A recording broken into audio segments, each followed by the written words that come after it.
As an appellate attorney, you often work on trials, in preparation or in anticipation of an appeal. Tell me what it's like to work in the appellate side of a trial.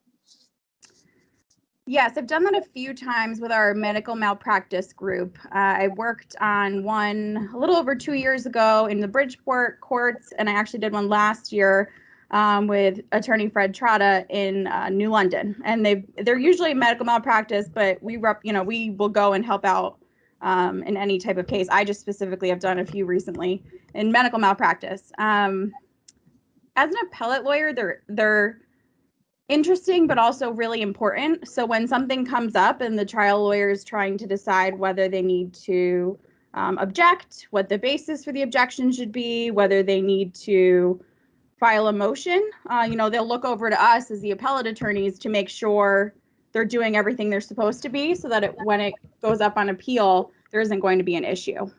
So I believe in the last one we had a motion for mistrial, and you really never, you don't always win those. I don't know that I've ever seen anyone in a civil case win them, but it's important to move for one just so that on appeal you can say, well, I think such and such was done incorrectly, and so now I'm appealing that decision.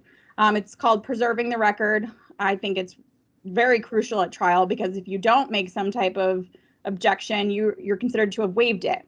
So it's important as an appellate lawyer to view it from, the 30,000 feet up and what's going to be happening at the appeal, versus the trial lawyer just wants to get through that day or that, line of questioning or get that exhibit in or whatever.